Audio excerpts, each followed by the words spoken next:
সবাই লাইনে যাও, লাইনে যাও, লাইনে যাও, লাইনে যাও, লাইনে যাও। এদিকে বাবার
বৃক্ষরোপণের যে চিন্তা আমাদের মাননীয় প্রধানমন্ত্রী নিয়েছেন তারই অংশ হিসাবে আমাদের হবিগঞ্জের জেলা প্রশাসন কর্তৃক আয়োজিত আজকের এই বৃক্ষরোপণ অনুষ্ঠানের হবিগঞ্জের ঐতিহ্যবাহী এই স্টাফ কোয়ার্টার প্রাইমারি স্কুল প্রাঙ্গণে মাননীয় জেলা প্রশাসক মহোদয়, আমাদের সরকারি কর্মকর্তাবৃন্দ, এই স্কুলের সম্মানিত শিক্ষক শিক্ষিকাবৃন্দ, শিক্ষা কার্যক্রমে যারা জড়িত গুণীজন, সুধী মন্ডলী, ওদের শিক্ষার্থীবৃন্দ, আসসালামু আলাইকুম রহমতুল্লাহ।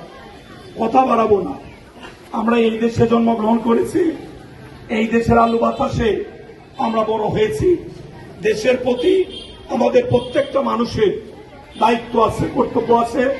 যার যার অবস্থান থেকে যদি আমরা দেশকে ভালোবেসে অল্প অল্প করে কাজ করি, এই দেশ বিশ্বের বুকে মাথা উঁচু করে দাঁড়াবে, এতে সন্দেহের কোনো অবকাশ নেই।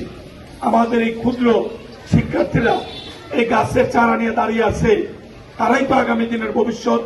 এই বাচ্চারাই লেখাপড়া করে আগামী দিনে এই দেশকে নেতৃত্ব দেবে, এই দেশের কল্যাণে কাজ করবে। আজকে আমাদের জেলা প্রশাসক সাহেব এই ক্ষুদ্র শিক্ষার্থীদের হাতে রাষ্ট্রের এই পরিকল্পনা অনুযায়ী বৃক্ষের চারা তুলে দিয়েছেন। গাছ সম্পর্কে জানলো বাচ্চারা, গাছ সম্পর্কে আগ্রহ সৃষ্টি হবে, এই প্রজন্ম যেন এই কর্মসূচির আওতায় আসে।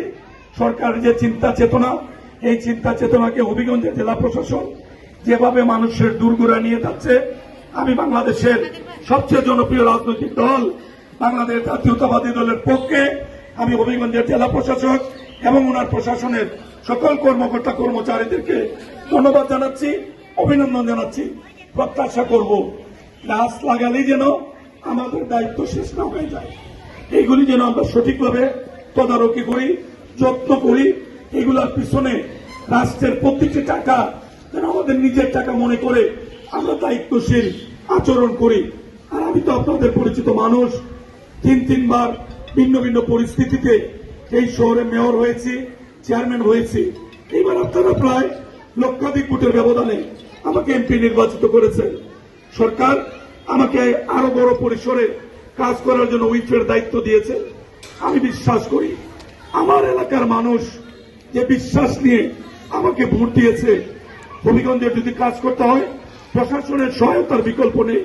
আমরা আমাদের একজন যোগ্য জেলা প্রশাসক পেয়েছি, আমাদের অন্যান্য কর্মকর্তা আমরা যোগ্য মানুষ পেয়েছি। আমরা সকলে মিলেমিশে অতীতের সমস্ত ভুল বুঝাবুঝি দূরে ঠেলে ফেলে আমরা যে দেশকে ভালোবাসি এটা আমরা প্রমাণ করব কর্মের মাধ্যমে। আল্লাহ যেন আমাদেরকে নেক কাজ করে মানুষের খেদমত করার তৌফিক দেন, সেই আশাবাদ ব্যক্ত করে আজকের আয়োজনের জন্য আবারও জেলা প্রশাসক সহ সবাইকে ধন্যবাদ, অভিনন্দন, কৃতজ্ঞতা।